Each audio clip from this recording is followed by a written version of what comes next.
What's up, everybody? It's your boy Shazwi and welcome back to another video, Shazwi gang. How is everybody doing? I'm doing alright. If you're new to this channel and you're clicking on me for the very first time, please be sure to like, comment, and subscribe, and also turn that post notification button so that you get notified every time I upload a new video. Now, with that being said, let's get straight into today's content. Let's get everybody. How are you all doing? I'm doing alright. I know it's been a super long time since I uploaded a video since 3 weeks ago. I do apologize for that. You just know how it is. It's more of like an in the mood thing. And I put out a post on my Instagram and I was talking about how I was having technical difficulties. And just also, you know, I've been having a few personal issues. Nothing too deep, no suicidal thoughts or anything like that. Just more of like things that have happened in my life that have just got me thinking about. Yeah, but I don't really want to get into that.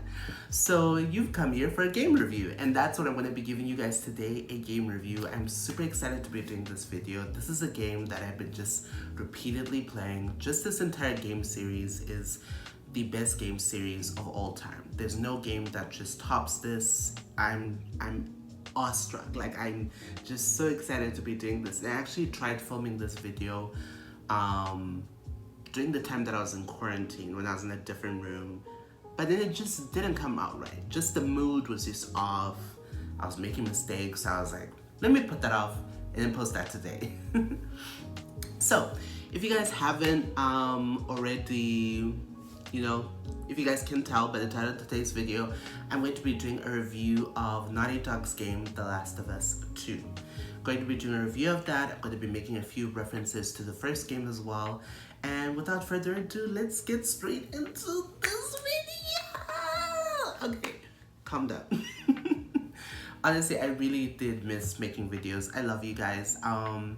Yeah, but before I go on, I did want to show you guys some new camera equipment that I got. So my brother Gumi, shout out to you if you're watching this.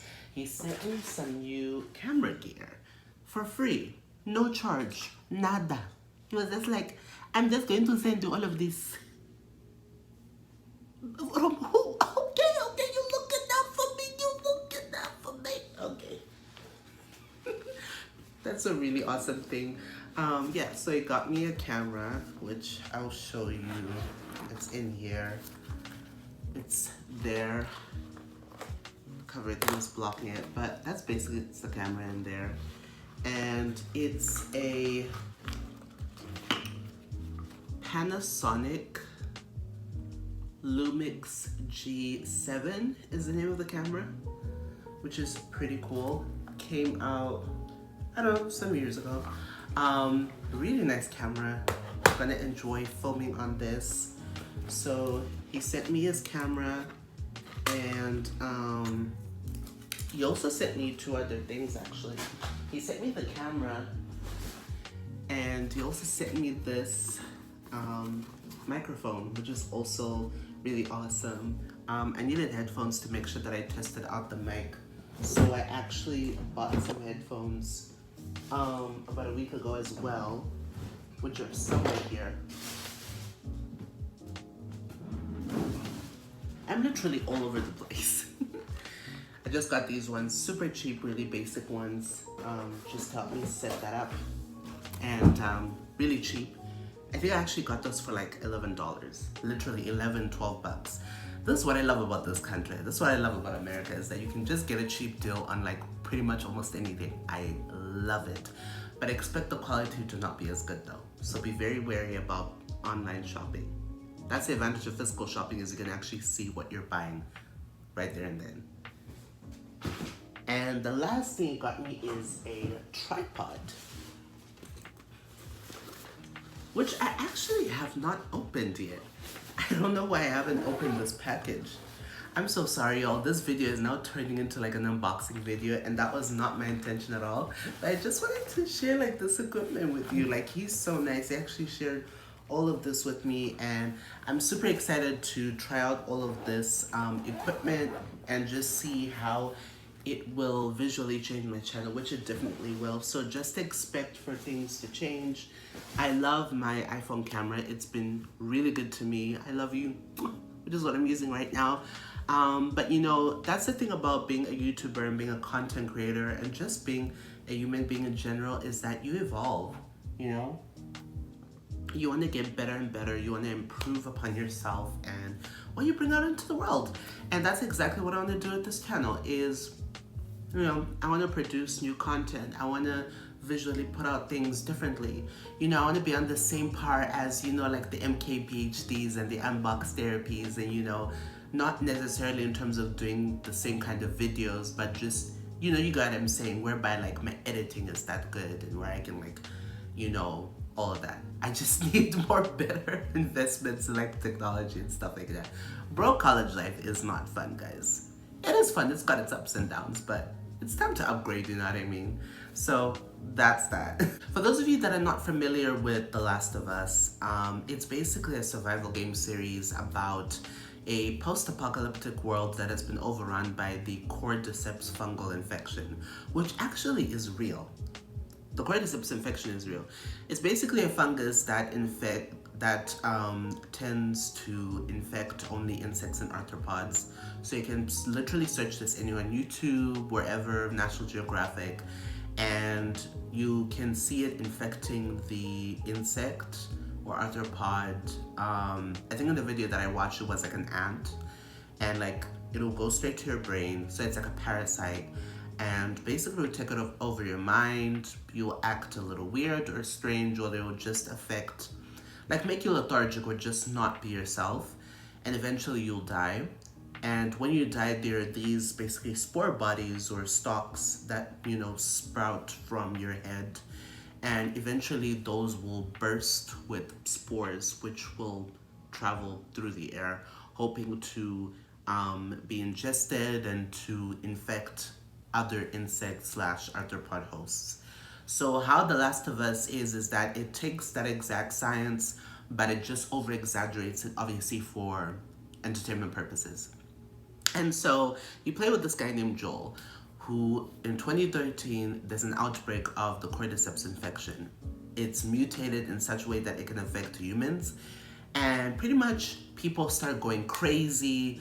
They're biting other people. If you get bitten, you'll either die or you become infected. And eventually 20 years go down the line. And what the catalyst for the story, other than the infection, is that Joel, who is a man from Austin, Texas, his daughter is unfortunately killed by the military because they think that because she's hurt, since they're trying to escape, that she's infected. But she was not. They were literally just injured trying to escape from all the chaos.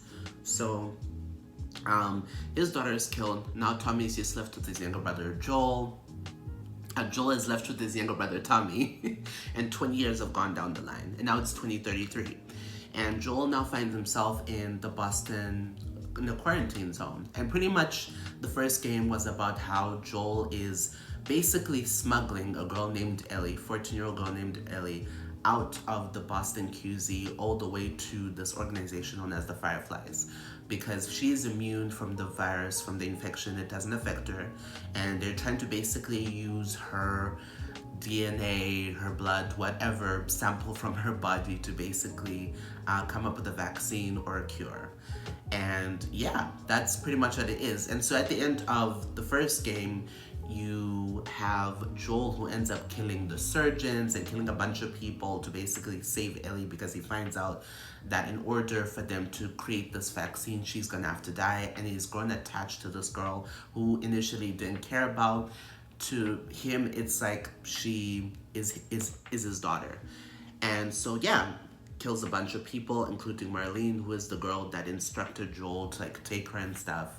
And yeah, escapes with Ellie, takes her, and basically tells her, oh, it's just a bunch of fake stuff, whatever. Lies to her a little bit, gives her some white lies, but this sets up the next story. And so in The Last of Us 2, pretty much what's happening is that the catalyst for this story now is it's been 4 years since the events of the last game. So now we're talking around 2037, 35. And Ellie is now 18 or 19 years old. And pretty much they're, you know, in Jackson, Wyoming, simple life, all that stuff. And what's basically happened is there's this girl named Abby who kills Joel. and Abby is the daughter of the surgeon that Joel kills as he tries to save Ellie. And so in this game, you see Ellie and also Tommy basically separately go on the same path to try and seek revenge for Joel's death and to try and go kill Abby, and the people that helped her kill Joel also ended up injuring Tommy and, you know, Ellie and all that stuff. And that's basically what the story is. And at the end of the game, Ellie decides not to go through with the killing of Abby because, you know, for whatever reason. Basically, you know, in the past, Joel tells her that you should forgive, you shouldn't take out your transgressions if you don't have to, and we'll get into all of that. So that's pretty much what the bulk of the game is. So that's the story, which was up for a lot of controversy, obviously.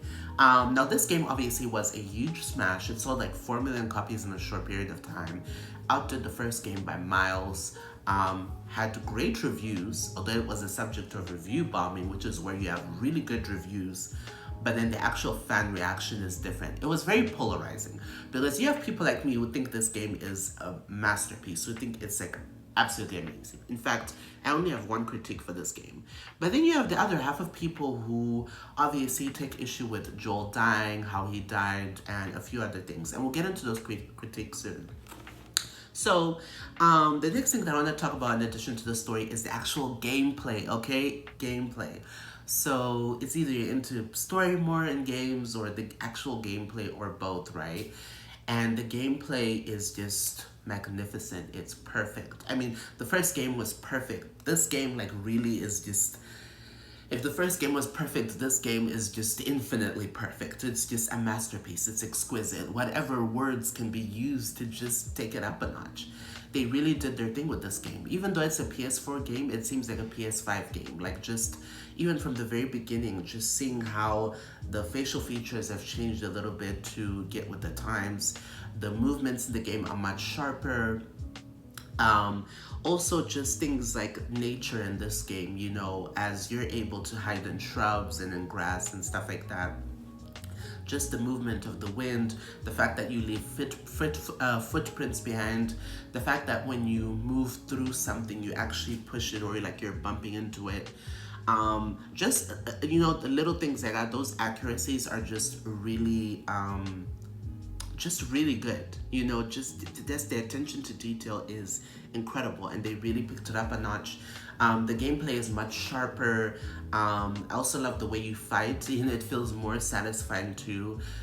There's definitely less of a lag. It's much sharper. You know, the gameplay is much smoother. Also, I just love how there's also a bunch of new features that actually kind of wrote down here. I took a few notes.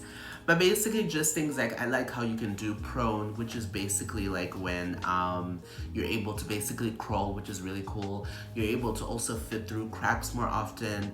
I really love how whoever you partner up with, whether it's Dina or Jesse, like they help you more in terms of like fighting enemies. I thought that was just a really cool touch with the game. Yeah, just how, I mean, of course it's something you saw in Last of Us 1, but I feel like they do it a bit better in this game, where I feel like the person that you play with, whoever is your partner helping out with whatever you're doing, they're just more involved in helping you do that. Those who play the game know what I'm talking about. Also, there are a bunch of new features that are going to come about in, you know, with a new update. Is there's going to be a Perma-Death Mode, which means that you win a certain trophy if you finish a whole game or a certain checkpoint without dying at all. Otherwise, you start from the very beginning. So that's pretty cool. In Ellie 2, there are also lots of weapon upgrades, you know, explosive arrows.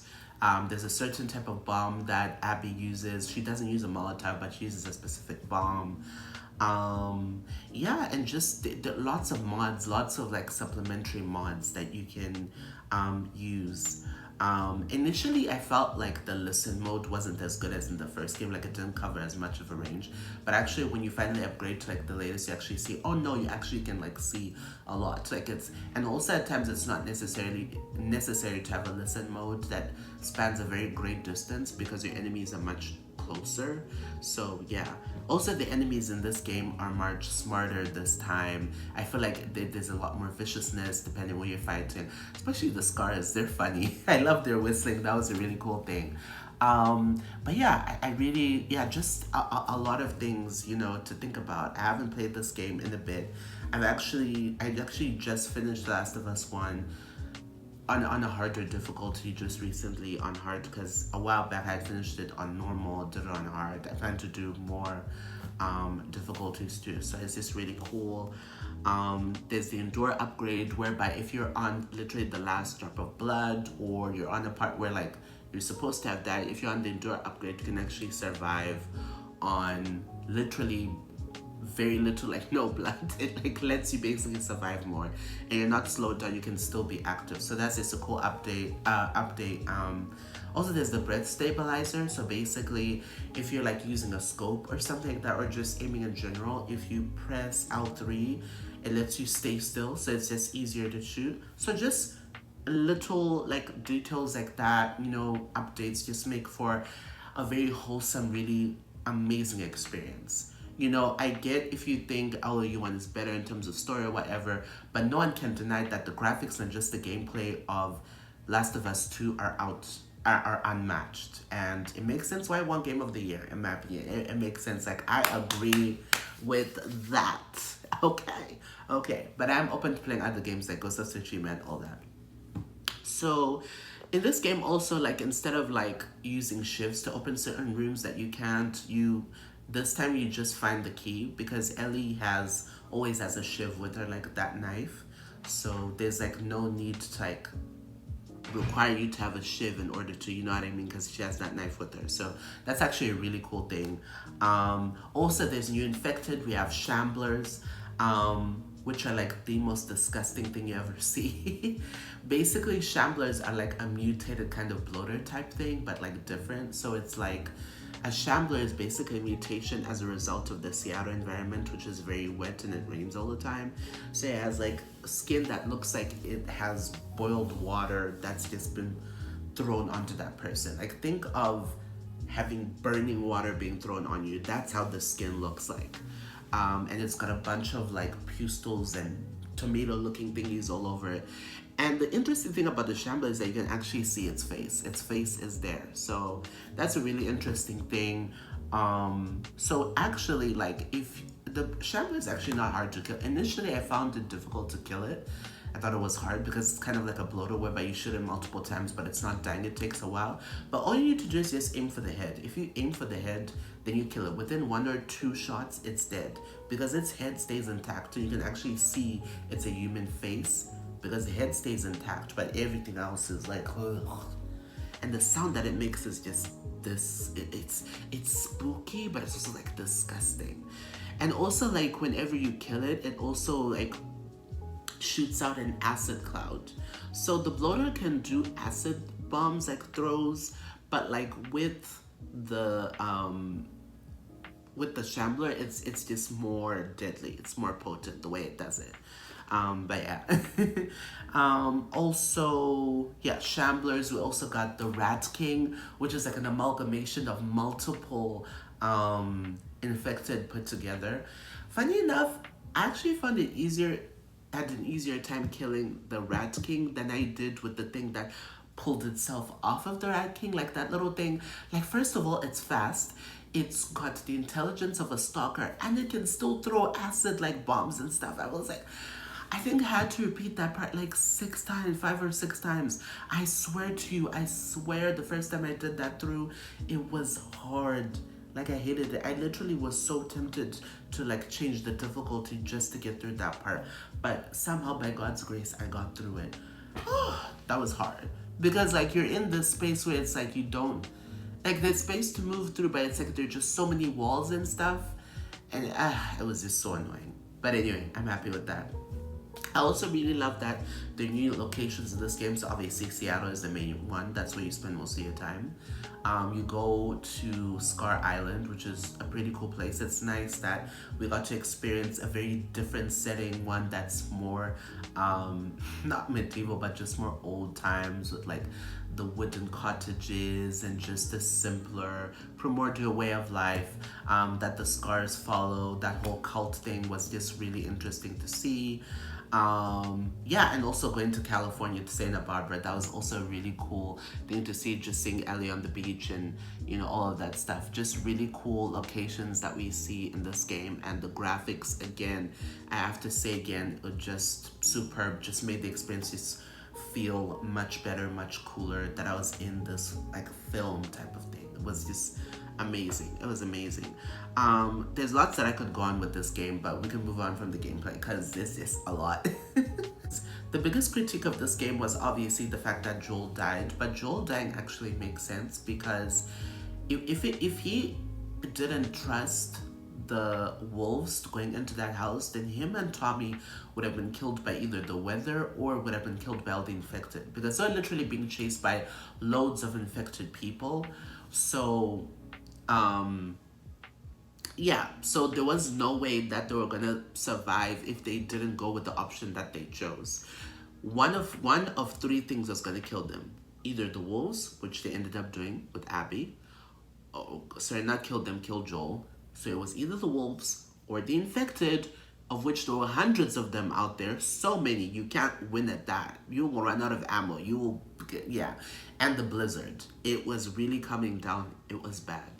Also, Joel generally just didn't know that these were bad people, because the Joel in Last of Us 1 is not the same as Joel in Last of Us 2.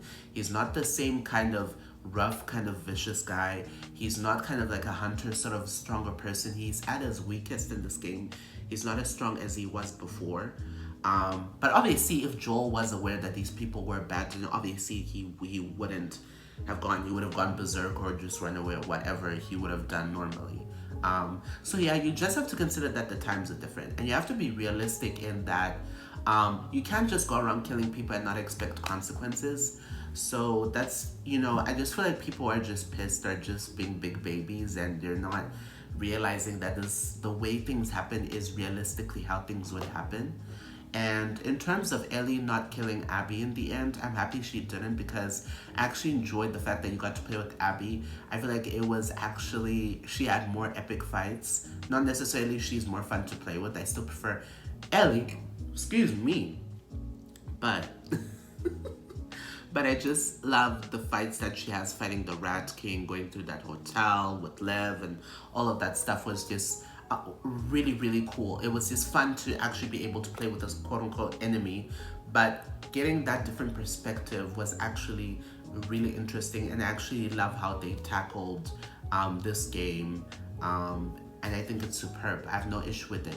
The only critique I actually have about this game is just the way Jesse died, to be specific, because I was like, if you hear, you know, someone you know is being attacked, you're not gonna just run without like carrying a gun or whatever and just be open. You know, clearly you have to like use your listen mode, be very careful. So I just thought it was just a little tad bit silly the way he died like that. But otherwise, I think everything else was spot on and it was great. And the last thing that I want to touch upon is just what I look forward into the future. I want two things. Obviously, Last of Us 3 is coming. No doubt it has to. This series just has... Everyone loves Last of Us. It's amazing. Even the people who hated on the second game know that... I know for sure they're going to play Last of Us 3. And they're going to want to see what's going on and all that. So, for sure. But before Last of Us 3 comes out, I want a prequel game. A prequel game that talks about what happened in those 20 years, talking about what Joel and Tommy did to survive, what they went through, how the Fireflies were formed, talking about Eugene, because there have been so many clues and, you know, characters making allusions to like what happened, alluding to this, and that. I want to know the full story. It's about time. I mean, Joel's dead anyway, so we might as well get into his past, you know what I mean? Because he certainly was not about to reveal any details. Y'all know that. But anyway, love you guys. Thank you so much for watching this video. I should have said warning spoilers. I'll probably put that in the video. Please be sure to like, comment, and subscribe. And there's a lot more content coming your way, super exciting stuff. I also have another cool review coming up, but it's not a typical review. It's a very different kind of review. A kind of review, not a sit-down review, but you'll see, you'll see. I won't spoil it for you guys. Just have to stay tuned. Love you guys so much. I'm out, Shazzy Gang. See you later. Bye.